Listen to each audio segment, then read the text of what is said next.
कबहु नयन मम शीतलताता, होई है निरख श्याम मृदुगाता।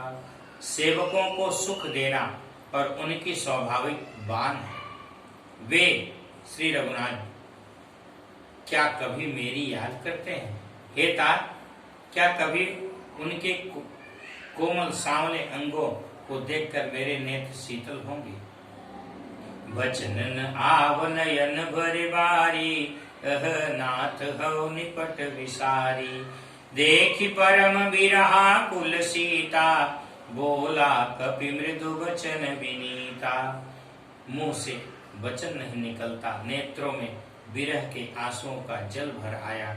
बड़े दुख से वे बोली, हाँ नाथ, आपने मुझे बिल्कुल ही भुला दिया। सीता जी को विरह से परम व्याकुल देखकर हनुमान जी कोमल और विनीत वचन बोले, मातु कुशल प्रभु अनुज समेता, तब दुख दुखी सुकृपा निकेता। जनि जननी मानऊ जियऊ ना, तुम ते प्रेम राम के दूना। हे माता, सुंदर कृपा के धाम प्रभु भाई लक्ष्मण जी सहित शरीर से कुशल हैं, परंतु आपके दुख से दुखी है। हे माता, मन में ग्लानि न मानिए, मन छोटा करके दुख न कीजिए। श्री रामचंद्र जी के हृदय में आपसे दूना प्रेम है। रघुपति कर संदेश अब सुन जननी धरु धीर, हस कही कपि गद गद भये, भरे बिलोचन नीर। हे माता, आप धीरज धरकर श्री रघुनाथ जी का संदेश सुनिए। ऐसा कहकर हनुमान जी प्रेम से गदगद हो गए और उनके नेत्रों से प्रेम आंसु जल भराया। कहु राम वियोग तब सीता, मोकहु सकल भये विपरीता। नवतरु किसलय मनहु कृशानु, काल निशा समनिशि शशि भानु। हनुमान जी बोले, श्री रामचंद्र जी ने कहा है कि हे सीते, तुम्हारे वियोग में मेरे लिए सभी पदार्थ प्रतिकूल हो गए हैं और वृक्षों के नए नए कोमल पत्ते मानो अग्नि के समान, रात्रि काल रात्रि के समान, चंद्रमा सूर्य के समान। अकुभलय विपिन कुंत बन सरिसा, बारिधि तपत तेल जनु बरिसा। जे हित रहे करई तई पीरा, उरग श्वास सम त्रिविध शरीरा। और कमलों के वन भालों के वन के समान हो गए हैं। मेघ मानो खौलता हुआ तेल बरसाते हैं। जो हित करने वाले हैं वे ही अब पीड़ा देने लगे हैं। त्रिविध शीतल मंद सुगंध वायु सांप के श्वास के समान जहरीली और गर्म हो गई है। कहूं ते कछु दुख घटी होई, काहि कहूं यह जान न कोई। तत्व प्रेम कर मम अरु तोरा, जानत प्रिया एक मन मोरा। मन का दुख कह डालने से ही कुछ पल घट जाता है, पर कहूं किससे, यह दुख कोई जानता नहीं। हे प्रिय, मेरे और तेरे प्रेम का तत्व रहस्य एक मेरा मन ही जानता है। सो मनु सदा रहत तुई पाई, जानु प्रीति रस इतनई माई। प्रभु संदेश सुनत भय देहि, मगन प्रेम तन सुधि नहीं तेहि। और वह मन सदा तेरे ही पास रहता है। मन में बस मेरे प्रेम का सार इतने में ही समझ ले। प्रभु का संदेश सुनते ही जानकी जी प्रेम में मग्न हो गई और उन्हें शरीर की भी सुध न रही। कह कपि हृदय धीर धरु माता, सुमिरि राम सेवक सुखदाता।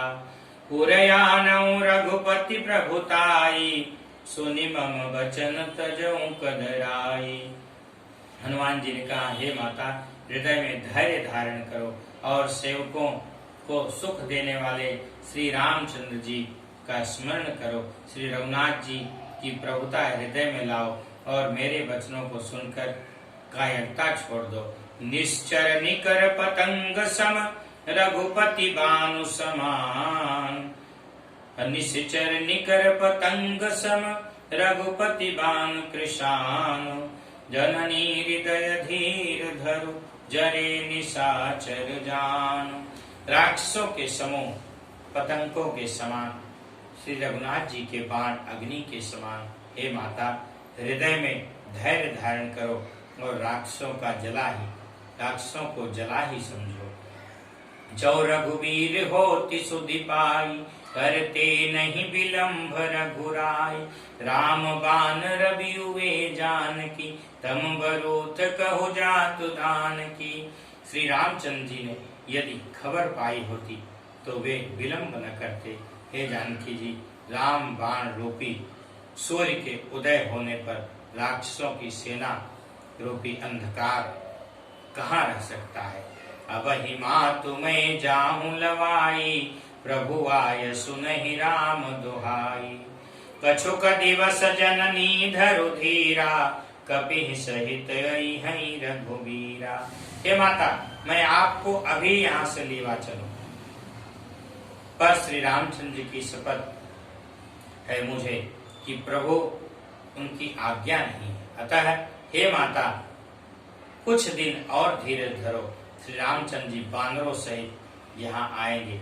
निश्चर मारी तो ही लई जई है, तिहुपुर नारदाद जस गई है सुत कपि सब तुम्हि समाना, जातु धान अति भट बलवाना।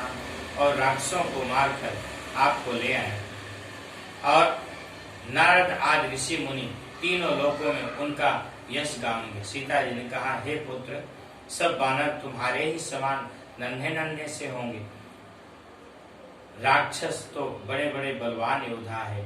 मोरे हृदय परम संदेहा, सुनि कपि प्रगट कीन्ह निज देहा। कनक भूधराकार शरीरा, समर भयंकर अति बलबीरा। अतः मेरे हृदय में बड़ा भारी संदेह होता है कि तुम जैसे बंदर राक्षसों को कैसे जीतेंगे।